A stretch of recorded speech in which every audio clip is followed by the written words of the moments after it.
एक बार गौतम बुद्ध अपने शिष्यों के साथ गुजर रहे होते हैं। बहुत देर वन में चलने के बाद बुद्ध और उनके सभी शिष्य एक विशाल पेड़ के नीचे बैठ जाते हैं। उस पेड़ के नीचे एक अलग सी शांति थी। सभी लोग उस शांति को अनुभव कर रहे थे। कोई भी एक शब्द नहीं बोलता।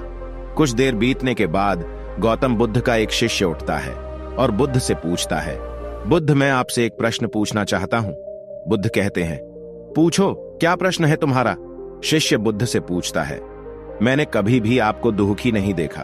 आपके चेहरे पर हर समय एक अलग ही मुस्कुराहट रहती है, हमें भीतर तक आनंद से भर देती है। आपके चेहरे पर अलग सी चमक है जो हमें दुख से कोसों दूर कर देती है। पर मैं यह जानना चाहता हूं कि मेरे भिक्षु बनने से पहले मेरे जीवन में बहुत सारा दुख था, जिसके कारण मैं भिक्षु बन गया। पर मैं अभी तक नहीं जान पाया हूं कि दुख है क्या। क्या आप मुझे बता सकते हैं कि वास्तव में दुख क्या है? बुद्ध मुस्कुराते हैं और अपने भिक्षु से कहते हैं, दुख एक विचार से ज्यादा कुछ नहीं है। सभी लोग सुनकर चौंकते हैं और बुद्ध से पूछते हैं, परंतु बुद्ध, विचार तो आते हैं और चले जाते हैं, पर दुख एक बार आ जाता है तो जाने का नाम ही नहीं लेता। बुद्ध कहते हैं, मैं तुम्हें एक छोटी सी घटना बताता हूं। एक नगर में एक धनी शेठ रहता है। उसके पास एक वफादार नौकर होता था। वह शेठ अपने नौकर पर बहुत विश्वास करता था। वह शेठ अपने नौकर कभी भी किसी बात के लिए भी शक नहीं करता, क्योंकि उसका नौकर वास्तव में ही बहुत ईमानदार होता है। एक बार उस शेठ को किसी काम से बाहर जाना पड़ा। 2-3 दिनों के बाद जब वह शेठ वापस लौटा तो वह एक कीमती सामान लेकर आता है। वह उस कीमती सामान को अपने कमरे में बडाड़ा सजाकर रख देता है और अपने नौकर से कहता है, तुम्हें खास तौर पर इस चीज का ध्यान रखना। ध्यान रहे ये टूटे नहीं, ये मेरा बहुत प्रिय है। नौकर कहता है, मालिक, मैं पूरा ध्यान रखूंगा, आप चिंता न करें। अगले ही दिन वह नौकर पूरे घर की सफाई कर रहा होता है। सफाई करते करते वह शेठ की उस कीमती चीज के पास पहुंचता है और उसकी भी सफाई करने लगता है।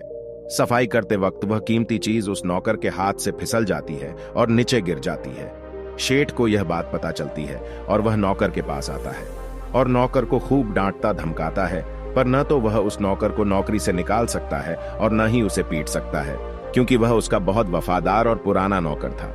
इसलिए वह डांट धमकाकर ही उसे छोड़ डिच्चा देता है। शेठ अपने उस कीमती चीज के बारे में सोच सोचकर बहुत दुखी हो जाता है। रात होती है और शेठ अपने कमरे में लेट जाता है। शेठ को नींद नहीं आ रही होती है। वह बहुत बेचैन होता है। बेचैनी के कारण शेठ अपने कमरे से बाहर निकलता है और देखता है कि उसका नौकर निश्चिंत के साथ खराटे ले लेकर सो रहा था। वह यह देखकर और क्रोधित हो जाता है। सेठ सोचता है, इसने मेरी इतनी कीमती चीज तोड़ डाल दी और इसे बिल्कुल भी चिंता नहीं है। मुझे यहां नींद भी नहीं आ रही है और यह आराम से सो रहा है। सेठ अपने कमरे में वापस चला जाता है। अगले दिन सुबह सेठ सोचता है, मैं इस समस्या से कैसे निकलूं? फिर सेठ को एक तरकीब समझ आती है।